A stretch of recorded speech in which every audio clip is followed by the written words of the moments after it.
Nammo Phat. Good morning. Thank you for joining me for a daily practice check-in. Listen, listen, listen. This beautiful sound calls us back to our true home.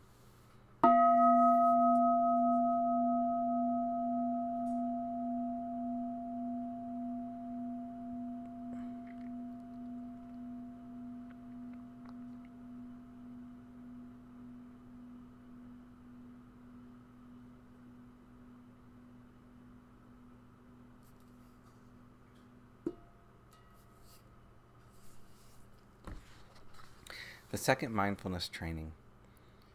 Aware of the suffering caused by exploitation, social injustice, stealing, and oppression, I vow to cultivate loving kindness and learn ways to work for the well-being of people, animals, plants, and minerals. I will practice generosity by sharing my time, energy, and material resources with those who are in real need. I am determined not to steal and not to possess anything that should belong to others. I will respect the property of others, but I will prevent others from profiting from human suffering or the suffering of other species on earth.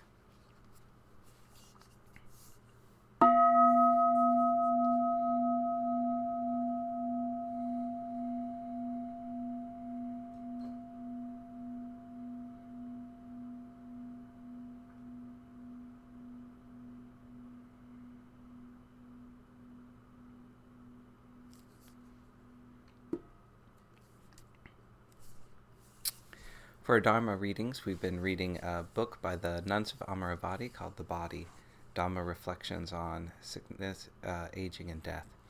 Today we're finishing the Dhamma talk by Ajahn Metta called A Process of Change. Do we attach to the body? Do we spend a lot of time wanting to make it different from how it actually is? Do we really want to spend our time manipulating, controlling in this way? Living as a nun, I've seen how my perceptions of the body have changed, especially in terms of its importance in my life.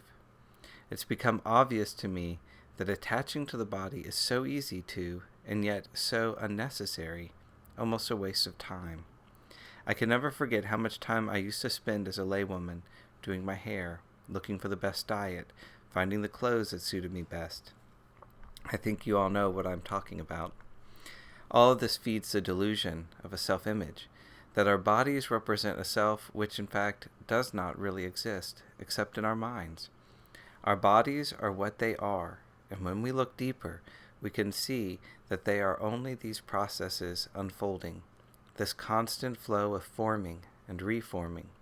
In one sense, there's nothing incredibly fantastic about it, while in another, if we consider how these bodies work as systems, that seems like a miracle just in itself.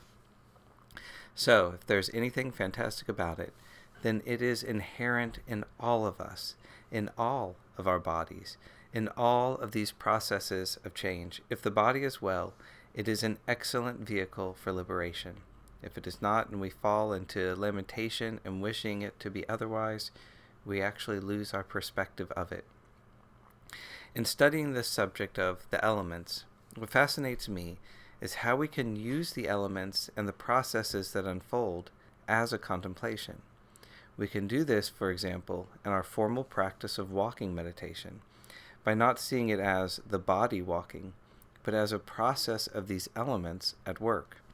We can observe the air and earth elements coming together, the foot lifting up from the ground, its movement representing the air element, and we can witness the solidity and hardness of the earth element as we put the foot back on ground.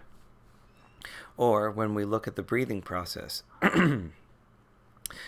we not only see air moving through the body, but the coming together of all the elements, air as it passes through the body, earth and the apparent solidity of the body, the water humidifying the air as it moves, fire warming up the air in the process. We also see the air element moving the different parts of the body as it passes through. By directly experiencing this, we have the opportunity to see the body as processes unfolding with the elements at work. We can experience these directly as bodily sensations while we do whatever we do. Contemplating in this way can help us to get a handle on the illusions that we have, about the body and its apparent solidity, about the body as an entity in and of itself. There's another issue as well, although I do not want to go into this too much here.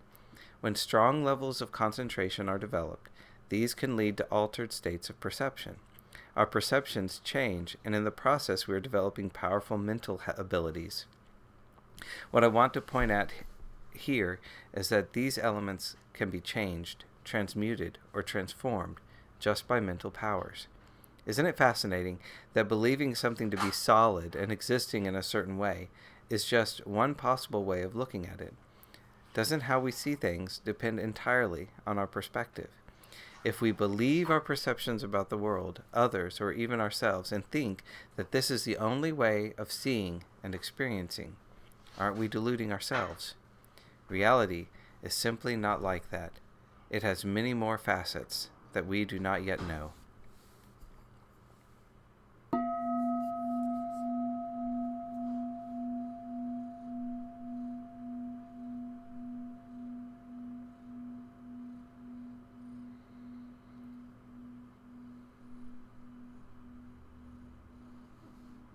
May all beings be well. May all beings be happy. May all beings be peaceful. Sadhu, sadhu, sadhu. Thank you for joining me this morning.